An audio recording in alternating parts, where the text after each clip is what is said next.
کیا ماؤں نے لال جنے تھے؟ کیا دھرتی نے انسان دیکھے تھے؟ آج تک دنیا ایسا بادشاہ نہ دکھا سکی جو 22 لاکھ مربع میل پہ حکومت کر کے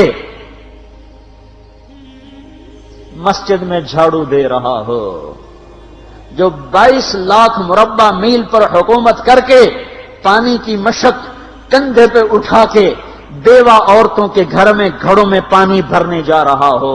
امیر المومنین کہاں جا رہے ہو؟ فلاں اماں کے گھڑے میں پانی بھرنے جا رہا ہوں، فلاں کے گھر میں پانی بھرنے جا رہا ہوں۔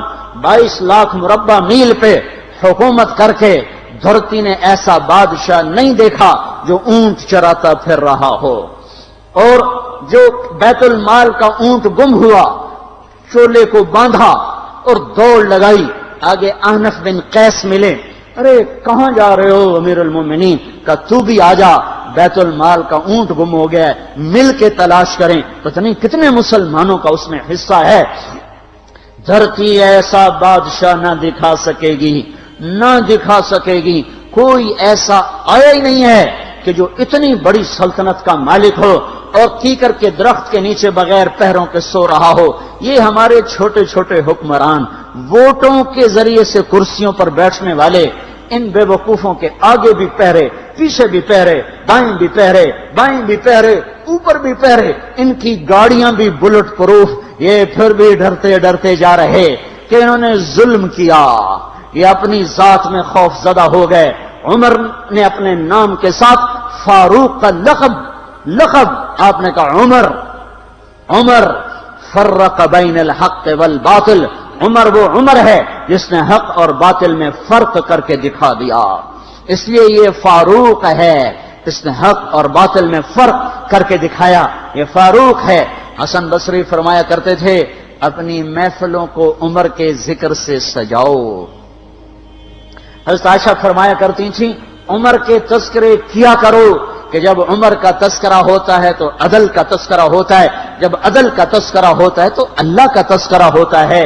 کہ ہم عائشہ رضی اللہ تعالیٰ عنہا فرمایا کرتی تھیں اتنے بڑی سلطنت پر حکومت کرنے کے بعد اللہ کی راہ میں جانے والے مجاہدین کے گھر گیا کھڑا ہوا ہے، دروازے پہ دستک دے رہا ہے، بیٹی کوئی بازار سے سودا لینا ہو تو مجھے بتاؤ، تیرے گھر والا تو اللہ کی راہ میں ہے، میں تمہارے گھر کا سودا لے آؤں، کیا کیا چیز چاہیے؟ تم نے اپنے خامند کو خط لکھنا ہوگا، تم تو لکھنا نہیں جانتی، مجھے بتاؤ میں تیرے خامند کو تیری طرف سے خط لکھوں۔ اماں تیرا بیٹا اللہ کی راہ میں گیا ہوا ہے، مجھے بتا میں تیرے بیٹے کے نام تیری طرف سے خط لکھوں۔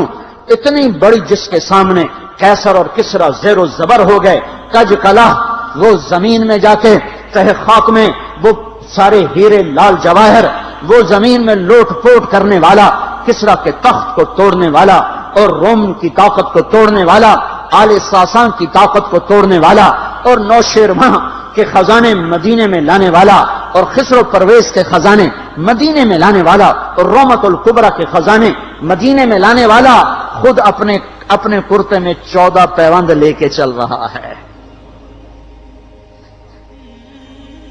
14 پیوند کے ساتھ کرتا ہے، مہینے میں 1 دن گوشت کھاتے تھے، وہ روٹی کھاتے تھے کہ عام آدمی حلق کے نیچے نہیں لے جا سکتا تھا۔ ہے سال کی ابتدا اس شخص کی شہادت سے ہوتی ہے جس کو اللہ نے وہ عزت دی۔ آپ نے کہا میرے 2 وزیر آسمان میں، 2 وزیر زمین میں، آسمان پہ جبریل اور میکائیل میرے وزیر ہیں، زمین پر ابو بکر اور عمر میرے وزیر ہیں۔ آپ فرمایا کرتے تھے ابو بکر اور عمر اگر کسی بات پہ جمع ہو جائیں تو میں ان کے مشورے کے خلاف کبھی نہ کروں گا۔ ابو بکر تیری مثال ابراہیم کی ہے، عمر تیری مثال نوح علیہ السلام کی ہے، ابو بکر تیری مثال عیسیٰ علیہ السلام کی ہے، عمر تیری مثال موسیٰ علیہ السلام کی ہے۔ آپ مسجد میں آئے، آپ کے دائیں طرف ابو بکر تھے، بائیں طرف عمر تھے، آپ اندر آئے اور کہا دیکھو اسی طرح قیامت کے دن ہم اٹھیں گے کہ میرے دائیں طرف ابو بکر ہوگا، میرے بائیں طرف عمر ہوگا اور ہم ہاتھوں میں ہاتھ دیے ہوئے اٹھائے جائیں گے۔ اور ایک حدیث میں آتا ہے اور میرے قدموں سے بلال کو اٹھایا جائے گا جو نکلتے ہی اذان دے گا، جس کے اسلام لانے نے اسلام کو اونچا کیا، جس کے اسلام لانے نے باطل کو پست کیا، جن راہوں سے عمر گزر جائے شیطان وہ راہیں چھوڑ دیتا تھا۔ عرفات کا میدان تھا، 1.25 لاکھ مقدس ہستیاں سامنے ہیں۔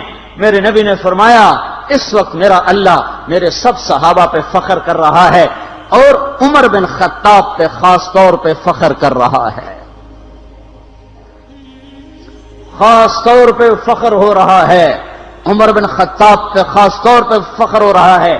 میرے بعد کوئی نبی ہوتا عمر ہوتا۔ عمر، میں نے رات جنت میں محل دیکھا، ایک اینٹ موتی کی، ایک یاقوت کی، ایک زمرد کی۔ میں نے پوچھا یہ کس کا ہے؟ کہا گیا ایک قریشی کا ہے۔ میں نے کہا میں قریشی ہوں، اتنا خوبصورت محل ہے، میرا ہی ہوگا۔ جب جانے لگا تو فرشتے نے کہا یہ آپ کے غلام عمر بن خطاب کا ہے۔ وہ کیا مبارک لوگ ہیں کہ جنہیں نبی کے گھر میں قبر نصیب ہو، ایک طرف ایک ساتھی، ایک طرف دوسرا ساتھی، جن کو نبی کے دو پہلوؤں میں جگہ ملی ہو۔ وہ کیسے عظیم، وہ کیسی عظیم ہستیاں، اتنی بڑی سلطنت کا مالک اور اتنے بڑے عدل کی نشانی بن کر مدینے میں مسجد میں بیٹھے رو رہے ہیں۔ امیر المومنین کیوں رو رہے ہو؟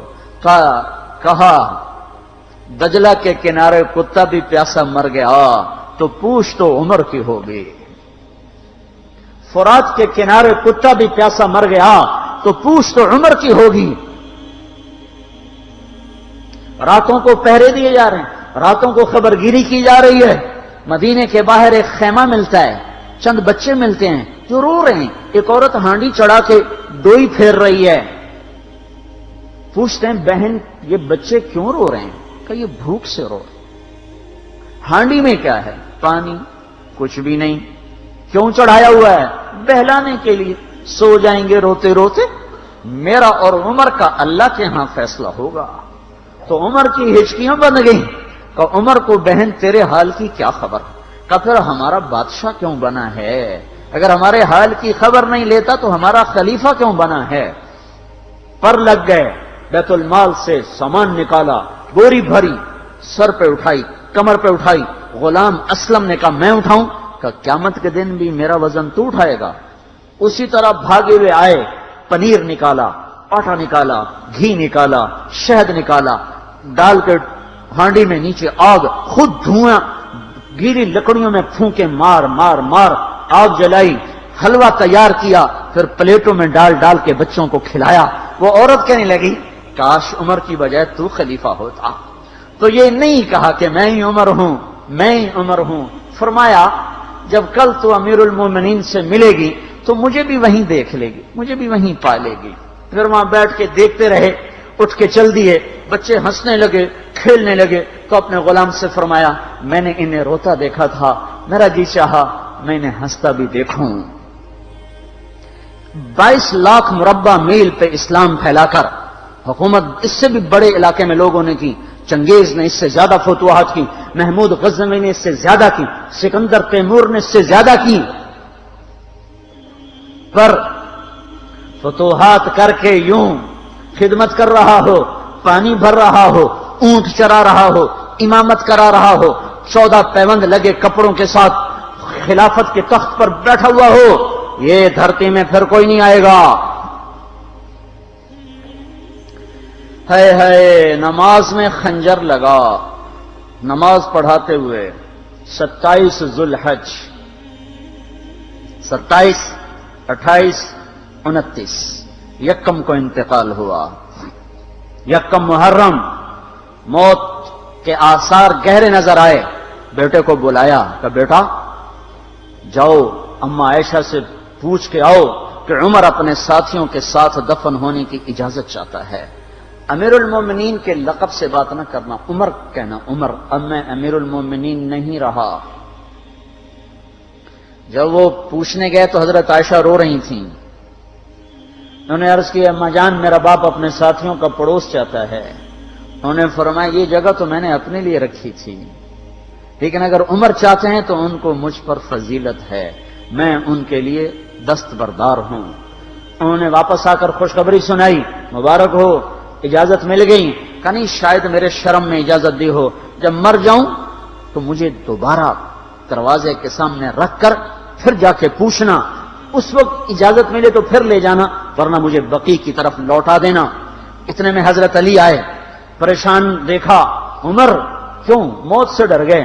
کہ نہیں، موت کے بعد کی گھاٹی سے ڈر رہا ہوں۔ کہ ڈرو نہیں، میرے ان کانوں نے سنا ہے اور اتنی دفعہ سنا ہے کہ میں گن نہیں سکتا کہ اللہ کے نبی فرمایا کرتے تھے ابو بکر اور عمر جنت کے بڑی عمر کے لوگوں کے سردار ہیں۔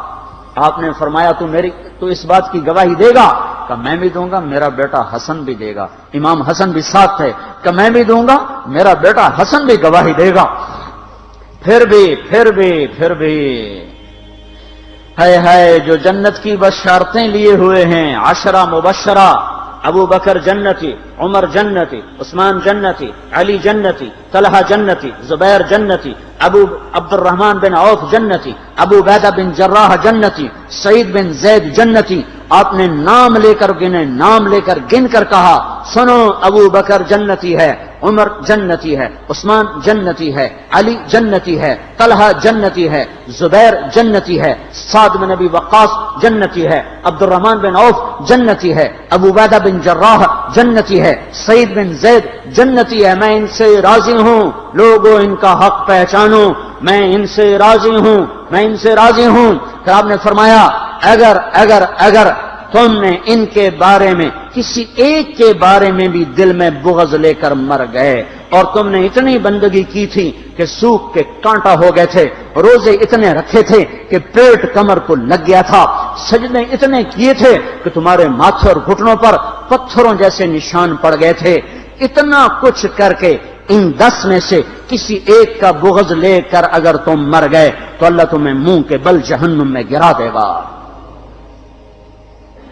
لوگوں میں ان سے راضی ہوں، ان کا حق پہچانو، جن کو اللہ بھی رضا کے پروانے دے رہا ہو، جن کو اللہ کا رسول رضا کے پروانے دے رہا ہو، جن کو وزارت کا شرف مل چکا ہو، نبی کے پہلو میں قبر جن کی بننے کا اعلان ہو چکا ہو، وہ موت پر کیا کہہ رہا ہے؟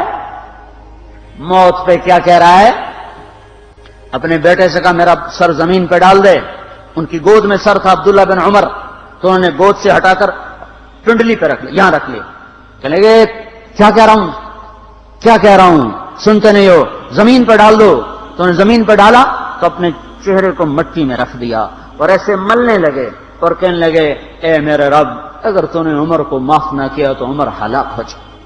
ویل لک یا عمر ولامک ان لم یغفر لک ربک، عمر تیری ہلاکت ہے اگر تیرے رب نے تجھے معاف نہ کیا۔ یہ کہتے کہتے کہتے جان دے دی۔ 22 لاکھ مربع میل میں اسلام کو زندہ کرنے والا، این حالت نماز میں زخم کھا کے گرنے والا، مطلوب مصطفیٰ، وزیر مصطفیٰ، جنت کی خوشخبریاں لے کر پھر موت پر یوں کہہ رہا ہو، اللہ تو نے معاف نہ کیا تو میرا کیا بنے گا؟ کیا بے طلبی ہے۔ ان کے بیٹے خلافت کے اہل، ان کے بہنوئی سعید بن زید 10 مبشرہ میں سے دونوں کے نام کاٹ دیے، کہ یہ 6 ہیں جن سے اللہ کا رسول راضی تھا، جس کو چاہو خلیفہ بنا دو، جس کو چاہو حکومت دے دو، نہ میرے بیٹے کو ملے گی نہ سعید بن زید کو ملے گی۔ کسی نے کہا شوشہ چھوڑا، آپ کا بیٹا بھی تو بہت قابل ہے، اسی کو بنا دیں۔ تو اسے تو طلاق دینا نہیں آتا، حکومت کہاں سے چلائے گا؟ یہ ایک واقعہ کی طرف اشارہ کیا ہے، اس کے پیچھے ایک واقعہ ہے جس کو انہوں نے یاد کر کے فرمایا، وہ تو طلاق دینا نہیں جانتا، وہ حکومت کیا چلائے گا؟ حالانکہ بڑے صحابہ میں عبداللہ بن عمر کا مقام ہے۔ ہے جنازہ صہیب رومی نے پڑھایا، دروازے کے سامنے لا کے رکھ دیا گیا، سب لوگ جنازے کے ساتھ کھڑے ہو گئے، عبداللہ بن عمر اکیلے آگے گئے، دروازے پر دستک دی تو اما جان میرا باپ عمر بن خطاب دروازے پہ حاضر ہو چکا ہے، اندر آنے کی اجازت چاہتا ہے۔ تو عائشہ رضی اللہ تعالیٰ نے اپنی چادر کو اٹھایا اور روتے ہوئے باہر نکل گئیں۔ پھر لوگ اندر داخل ہوئے، قبر کھودی گئی، قبر کھودتے ہوئے عبداللہ بن عباس بھی قبر کے کھودنے میں شریک تھے، تو کہتے میرے کندھے پہ کسی نے ہاتھ رکھا، میں نے پیچھے مڑ کے دیکھا تو علی رضی اللہ تعالیٰ عنہ کھڑے رو رہے تھے اور فرما رہے تھے مجھے پتا تھا تو یہیں آئے گا، یہاں تیرے سوا کوئی نہیں آ سکتا، کہ میں نے ایک دفعہ نہیں کتنی دفعہ میں نے اللہ کے نبی سے یہ بات کا تکرار سنا، میں ابو بکر اور عمر، اس کا اتنا تکرار سنا ہے میں نے کہ مجھے یقین تھا یہیں آئے گا، تو اور کہیں نہیں جا سکتا۔ میرے بھائیو غفلت سے باہر آ جائیں، یہ دھوکے کا گھر، یہ مچھر کا پر، یہ مکڑی کا جالا، یہ دنیا کہیں ہمیں ہلاک نہ کر دے۔ ان لوگوں کو سامنے رکھ کے زندگی گزارو جنہوں نے اللہ کو راضی کیا، اس کے رسول کو راضی کیا، کلمہ حق کو بلند کیا، خیر کے ذریعہ بنے، شر کے مٹانے والے بنے، اور دنیا میں مرنے کے بعد بھی ان کے تذکرے ہدایت کا سامان بنے، ان کے تذکرے روشنی کا مینار بنے۔ ان کے پیچھے چلو، مغرب کے اندھیروں کی طرف مت دوڑو، وہاں تو سورج بھی ڈوب جاتا ہے، مغرب میں تو سورج بھی ڈوب جاتا ہے، اور تمہیں پکار کے کہتا ہے مغرب کی طرف نہ آنا، ادھر اندھیرا ہے، میں یہاں گم ہو گیا، تم کون سا سراغ ڈھونڈنے آئے ہو؟ دوڑو اللہ اس کے رسول کی پاک زندگی کی طرف، اس کے پاک صحابہ کی زندگی کی طرف، جن کو اللہ نے مرنے سے پہلے جنت ہاتھ میں دے دی، جنت کی بشارت دے دی۔